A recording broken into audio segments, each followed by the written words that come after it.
I'm Bob Short, and this is Reflection on Georgia Politics, sponsored by the Institute for Continuing Learning, Young Harris College, and the Russell Library at the University of Georgia. We're delighted to have as our guest today Senator Nancy Schaefer. Senator, welcome. We're delighted you're here. Thank you very much. I'm pleased to be with you. Thank you. We go back a long way. Yes, we do. All the way back to Clayton, Georgia, where you grew up. What do you remember about those days? Well, I have good memories about those days. I often think about all the opportunities that we had in such a small town at that time to be involved in so much. I can remember thinking back as a little girl that I took voice, music, dance, speech, and of course I studied art with the little old English teacher there in Clayton all the way through elementary and high school, and ended up majoring in art in college. And the opportunities that we had were just tremendous, and no one would believe that we had so much at our fingertips as children growing up in a small town in Georgia during those years. But we did. It was a wonderful growing up, and I have good memories. Good. You came from a very distinguished family, great citizens and great public servants. Tell us about your grandfather. Well, I certainly remember the public service through growing up and hearing about it. My grandfather was in the state legislature for a while. Will Smith there in Rabun County. He was the coroner and an attorney, and worked very hard in those days and really cared about Rabun County and the prosperity in Rabun County and the people who lived there. My father, Lamar Smith, was also an attorney. My grandfather wanted him to become a doctor and come back to Rabun County and serve the community, and he got to Mercer University thinking that that's what he was going to study and to become. And when he got there, there really was no one there to welcome him, and it appeared that no one really seemed to know that he was coming. And he got on a bus with all of his belongings and rode the bus to Athens and enrolled in the University of Georgia, and then called his dad and told him where he was. And of course he studied law. As a matter of fact, he was the first in his class in the law school at the University of Georgia. And he was always involved in public service also. So I'm very proud of both of them. I'm sure they had an influence on your decision to become a public servant. Oh, I'm sure they did. There's no question about it. It just kind of is in your background, and it's there, isn't it? It is. You're senator now from the 50th district. That's right. Tell us a little bit about your district.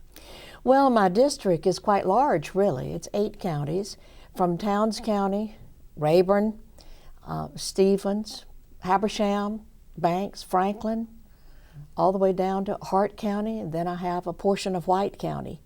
So it's a right large district, but it's a wonderful district, grand people. It's a conservative district, mountainous district, beautiful part of Georgia. I say all the time that I have the prettiest district in the state of Georgia to represent, and I really believe it. There's nothing like Northeast Georgia to me, and so it's been a pleasure to represent those constituents. I know that you're very good at keeping in touch with your constituents. What is their thinking about government and politics and the state of the nation? Well, my constituents they're really sort of concerned right now about the nation and about where we're headed. They see the cultural disintegration that's going on, and then they see the government bureaucracy that always now is not working in the best interest of the people. And I think there's an underlying concern going on in my district that I see and that I hear. I've just been recently working and sent out a white paper on the corrupt business of child protective services, and that is a bureaucracy in itself that is not really caring for the poor and for our children. And this is kind of the direction that our bureaucracies, our government bureaucracies are taking, where they're not so interested anymore in the individual person. And when you have that going on, plus a disintegration of our culture and our morals and our nation, it doesn't make for a good situation. And there's some concern there for that. Well, I was going to ask you about that. You've been very active in that field. And in fact, you made some recommendations to the state government to solve some of those problems. Can you talk to us a little bit about that? Well, you're talking about the Child Protective Services. Yes. Yeah. I did make some recommendations, and the paper that I wrote on the issue was pretty scathing paper, but I had been studying and doing research on this issue for 3 years, and I've been in touch with just hundreds and hundreds and hundreds of families who've had their children taken away from them for no cause. But because of federal incentives, financial incentives that keep pouring into the state of Georgia and into all of our other states, it has turned into a business. Child Protective Services, we call it DFACS in Georgia. It's called, it has different names in different states, but it has turned into a business. And this past year, I just was stunned to find out that we even had some departments in some of our counties that had quotas, that they needed X number of children to meet the budget, and this just can't be. And once I sent the paper out, it hit the internet, which I didn't expect. But now we have heard from every state across the country and in some foreign countries, and we have done our best to answer these people and answer the emails and letters and calls. And that's one of the reasons that I would like to get to Washington, is I would like to see those federal financial incentives that created this program that every time you adopt a child out, you receive a bonus, $4,000 or $6,000, or if it's a special needs child, $2,000 or $3,000 more. That begins to add up and becomes very appealing to Child Protective Services. And I would like to see those acts abolished on a federal level. Before we get into politics, let me ask you if you will talk to us a little bit about your Family Concerns organization and your work worldwide on those issues. Well, Family Concerns was birthed out of my being invited to head up the Constitutional Liberties Rally in Atlanta many years ago, actually in 1986.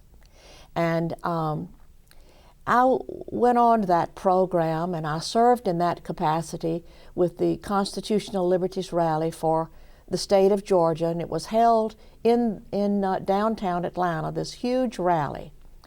The rally was carried via satellite into many different cities across the United States to try to encourage people to go to the polls and vote, to be involved, and to promote liberty and justice in the United States. Well, that was the first time that I had ever seen just hundreds upon hundreds upon hundreds of citizens of the United States that not only did not go to the polls to vote, they were not even registered. And it really had a bearing on me, and I knew that we could not go forward as a country, we could not support our families this way, and that was the beginning of my organizing and starting Family Concerns, Inc. And with that, we grew and worked hard for many years. We even had a companion organization called Citizens for Public Awareness.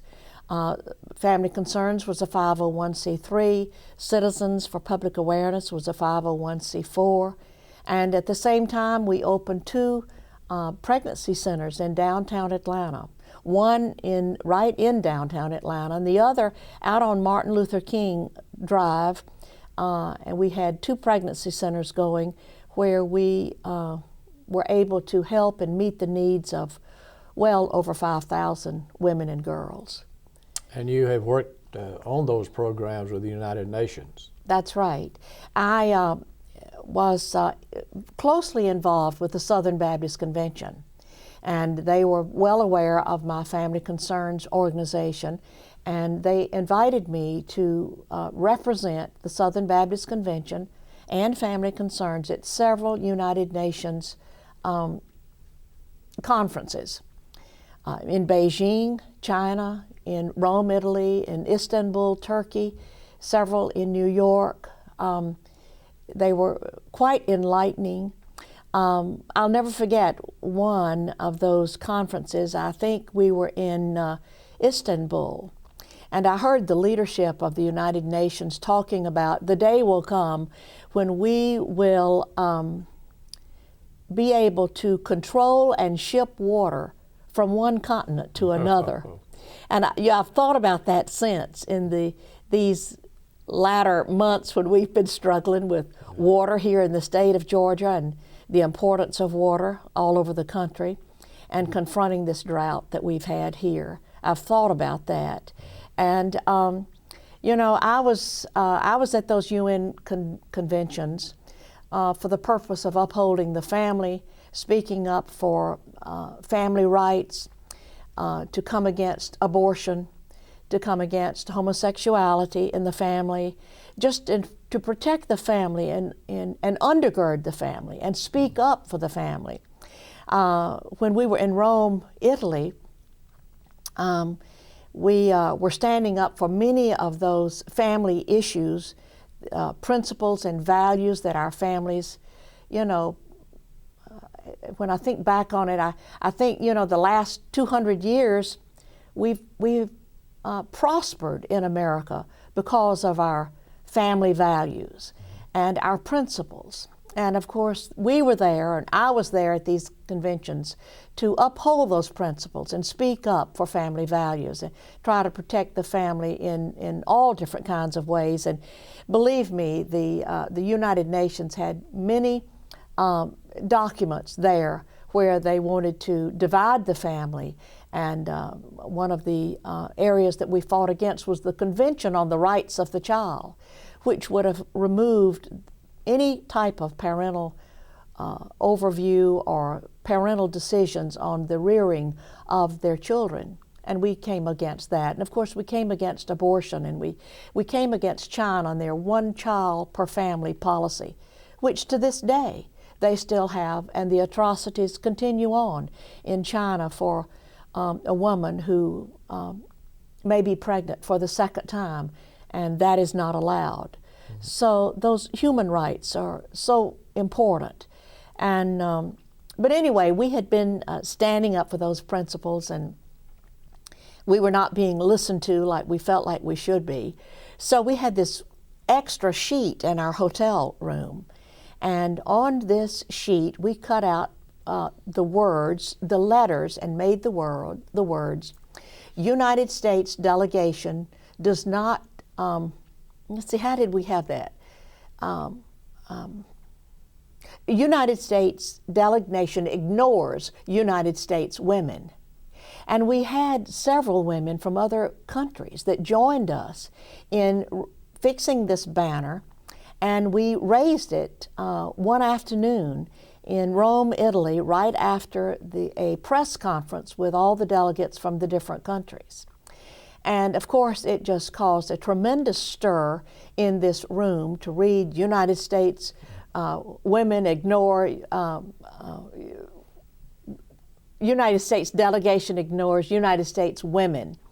And they invited us to leave the premises, and because we had caused such a disturbance, and they called in security, and we were then isolated in our hotel for the rest of that day and half of the next day. But it turned out so grand because so many of the countries came over to our hotel and interviewed with us as to why we were there, what we were standing up for. They shared with us how so many boxes that were shipped to their countries from the United States when they were begging for medicine help in those kinds of ways, that the shipments from the United States would have maybe 3 or 4 inches of medicine and things that they really needed on the top, and then from the rest to the bottom were nothing but condoms. And they were very upset about that and said, your country is destroying our country. Your country is destroying our morals and our principles. We don't want that kind of help. And so we really talked one-on-one, mother to mother, woman to woman, and at the end, when they voted in our favor. And the United Nations lost on a couple of those issues. So we felt like we had been real successful with our banner that we raised, even though it caused us some fear when we were put off of the United Nations property, but all turned out well. Good. Speaking of families, tell us about your family. Well, I have a big family, Bob. I have 5 children, 4 boys and a daughter. They're all great children. I'm very, very proud of them. They're young marriage. They're all raising their children now, and I have 13 grandchildren. So I have been truly blessed. My husband, Bruce Schaefer's father was a surgeon in Toccoa, Georgia, and together he and I, as we cover my district here in the Senate and North Georgia, we run into someone nearly every day that says to Bruce, your father delivered me or delivered my baby or cut on me and saved my life. And so we have a great heritage on both sides of our family. Well, the Schaefer family was very political also. Yes, Dr. absolutely. Schaefer, as I recall, was chairman of the state county commissioners That's group. right. And Mrs. Schaefer, Orville Schaefer, Yes. who I dearly love, Right. and to whom I referred as Madam Queen, was the first director of our Department of Family and Children Services, appointed by Governor Sanders. That's exactly right. She did a wonderful job. She was a great lady. She was. And I just, I think about that now. Here I am fighting against Child Protective Services and DFACS, trying to get them to be reformed and take them back to the days when she was head of DFACS in the state of Georgia, and what a wonderful job she did. I think often how she would turn over in her grave if she knew what I know today, and how she would certainly want me to be fighting for reform in that area right now. Well, that begs a question. Reorganization occurred many years ago, and during that process, several agencies were slapped together in what is now Department of Human Resources. Yes. Has that worked? Well, it's quite large. It's just an enormous agency.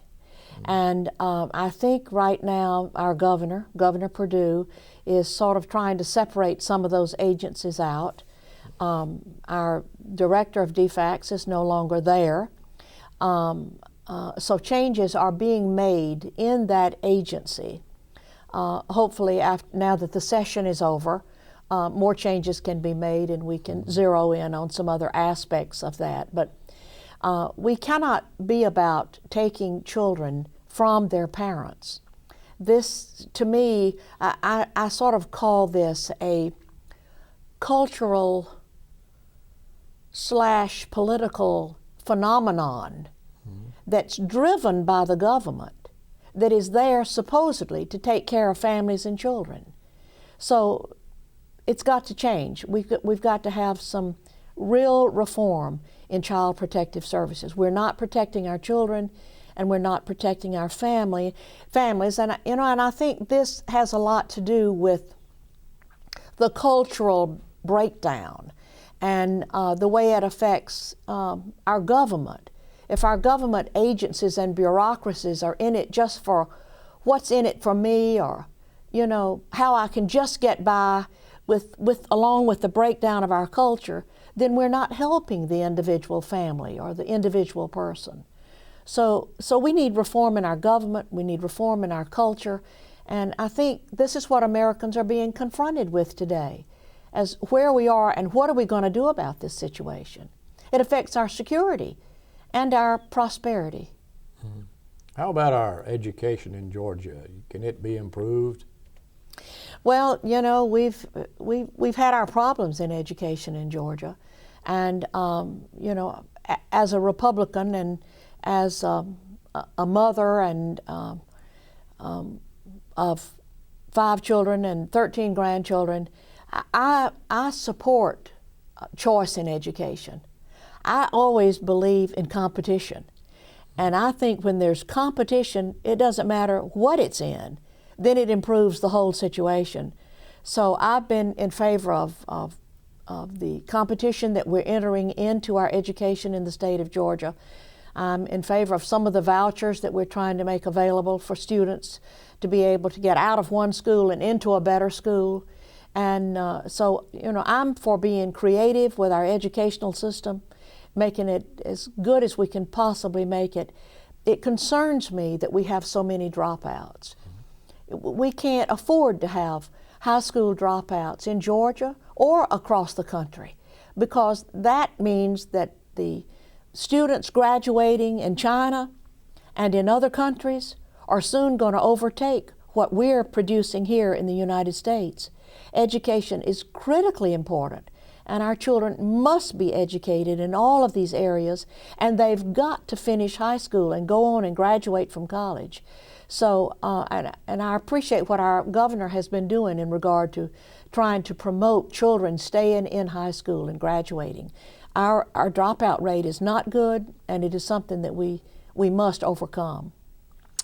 Well, now let's reflect a little bit on politics. All right. Do you remember your first race? I do. I ran for mayor of Atlanta. That was really something.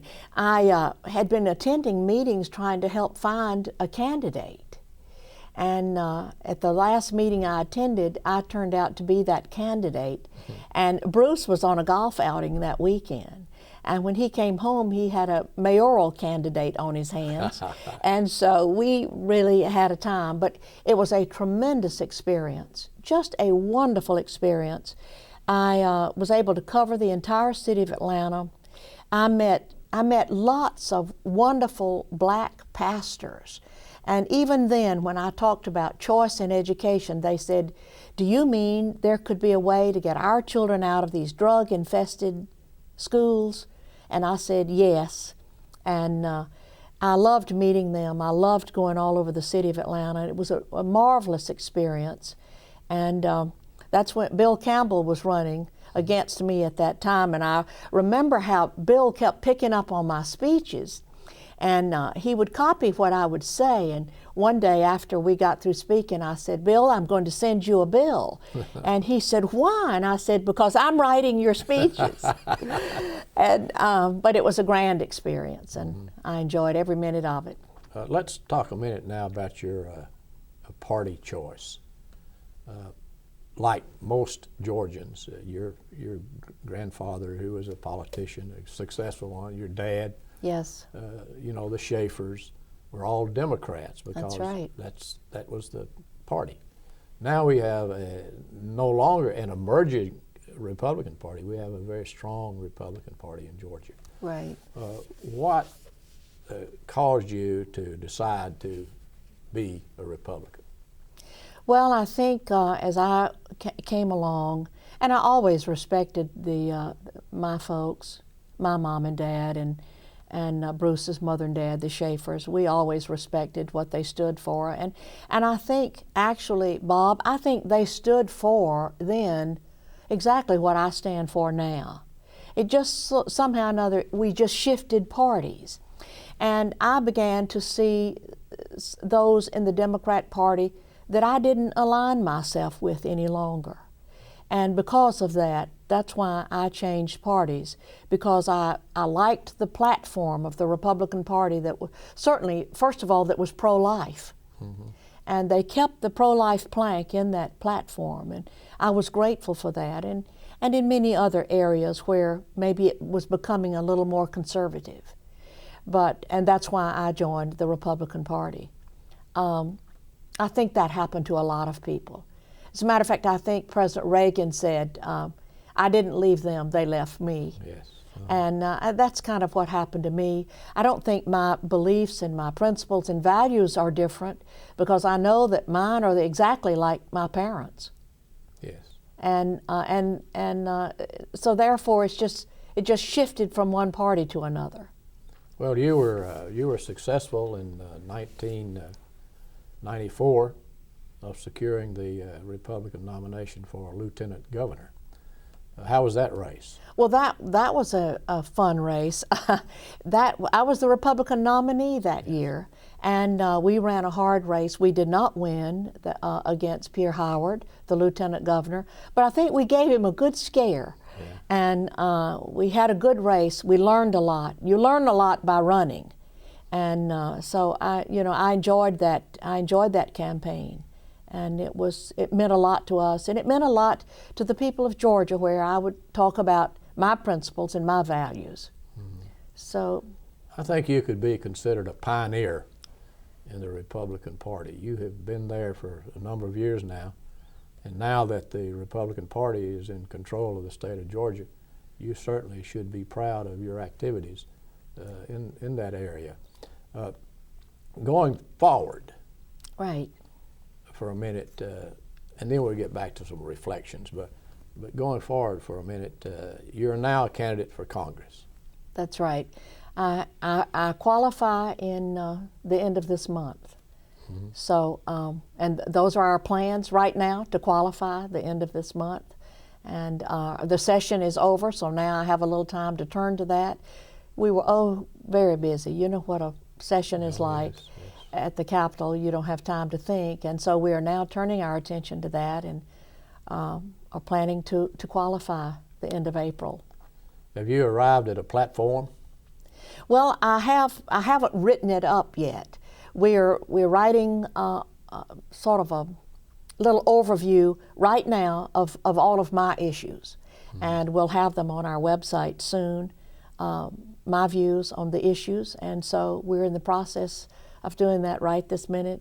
We just got out last Friday, and we finished the session at 12:30, and I got home at very late, put my head on the pillow about 3:30, and then was supposed to speak in Rabun County the next morning at 9 o'clock. My goodness. So it was that was some tight hours together there, but I did make it, did get to Rabun County, and I did speak, and so we've been now trying to turn our attention to this congressional race. And that is important to me for lots of reasons. But one of the most important reasons to me is that reason that I would like to be in Washington to see this Child Protective Services turned around and set our children and our families free from the clutches of this corrupt Child Protective Services business. Think for a moment now and tell me the brightest moment in your political career.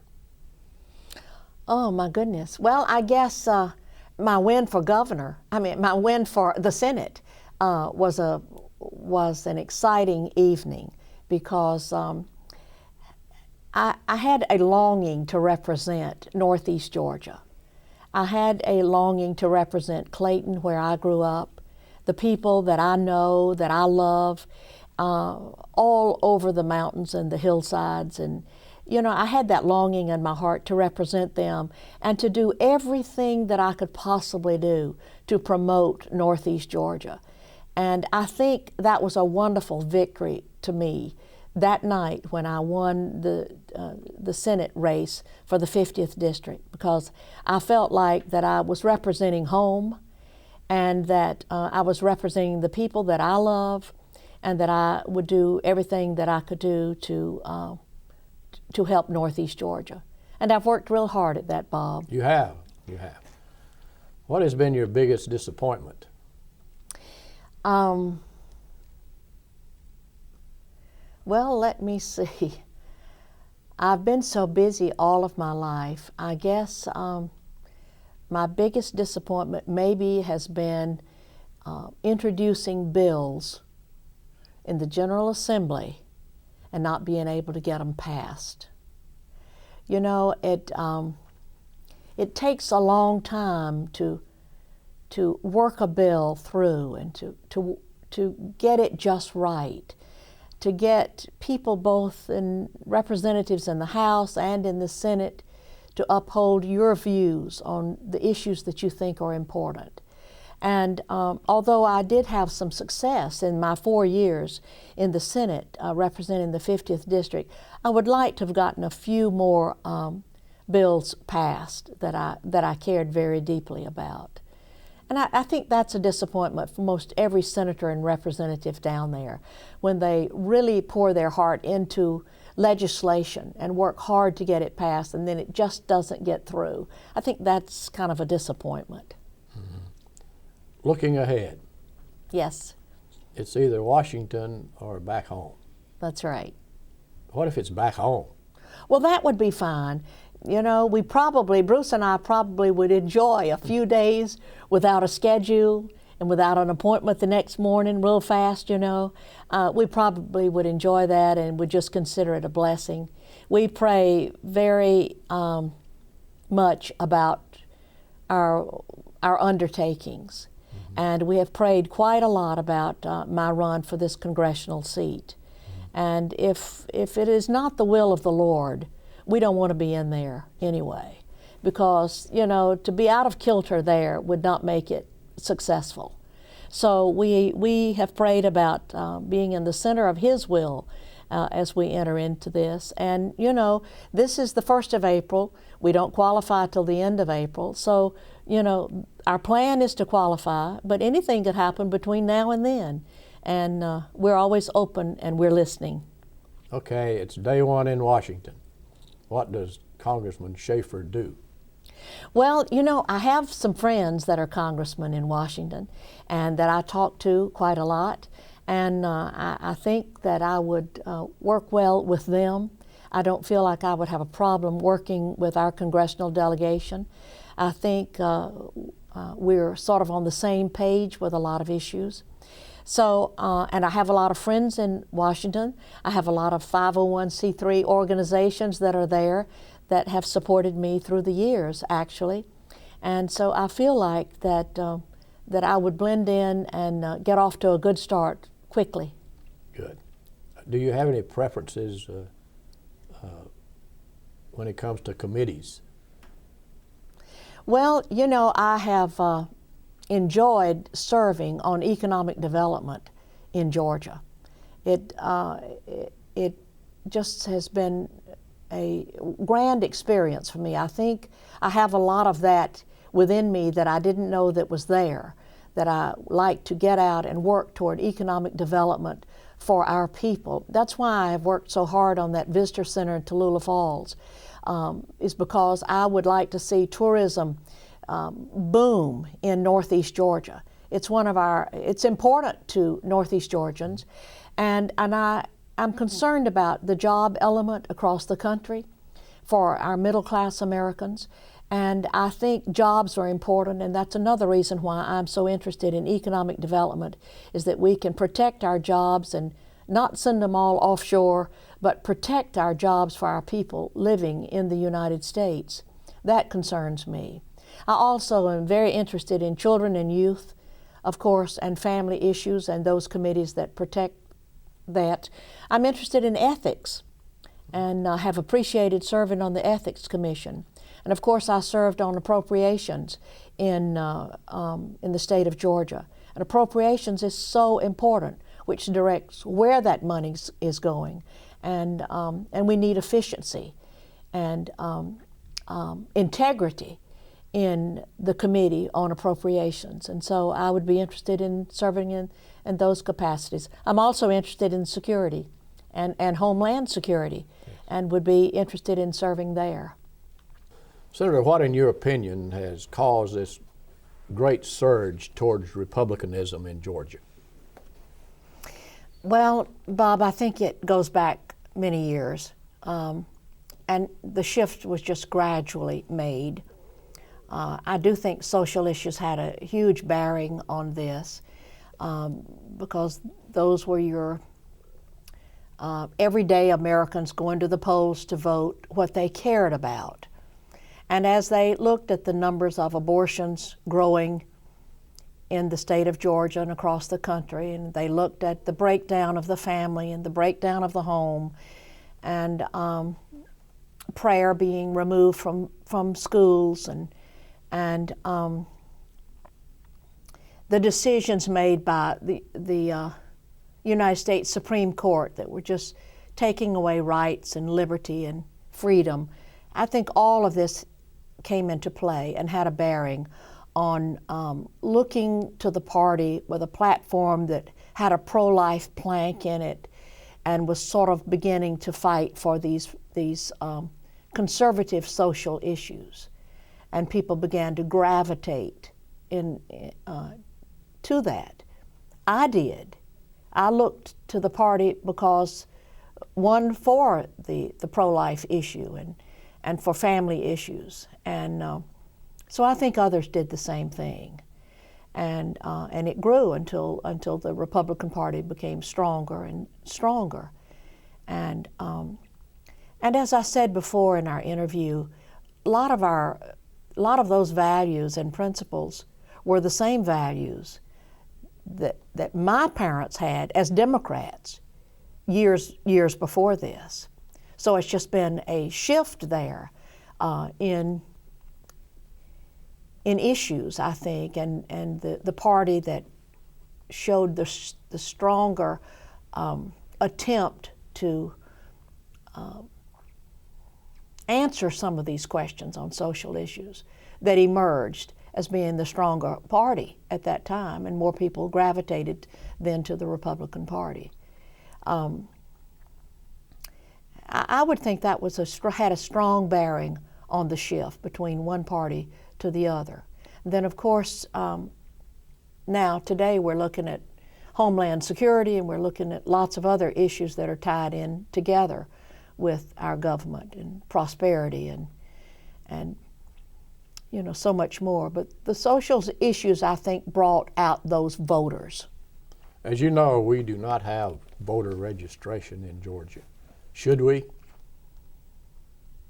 Party registration. We're not required to register as a Democrat or a Republican or an independent. Should we do that? Well, there are times when I really think that we should, because one party can elect the candidate for the other party without having party registration. And that has happened. And that has happened. That can happen again. Mm-hmm. And I have seen it happen. So that is not a comfortable feeling. You're running as a candidate that believes one way, and you're appealing to your Republican constituents or your Democrat constituents, and these are your views. Without registering with one party or the other, then that whole party can go over and elect the candidate of their choice. Mm-hmm. And I don't think that's real good. I'd like to see that changed. How would you like to be remembered? I would like to be remembered as a great mother and a wonderful grandmother, and a good wife also. Right. That's number one with me. And much of what I do, I think about my children and my grandchildren and all of our grandchildren and what they're going to face in the years ahead. That's why I want to see us get our moral compass back in line and protect our culture, protect our prosperity here in our country, so that we do have something to leave to our children and grandchildren that we can be proud of. Well, you've been a great public servant. Thank you. And we appreciate you with us today. Thank you. It's my pleasure to be here, my pleasure to be with you. Good. Thank you. Thank you so much.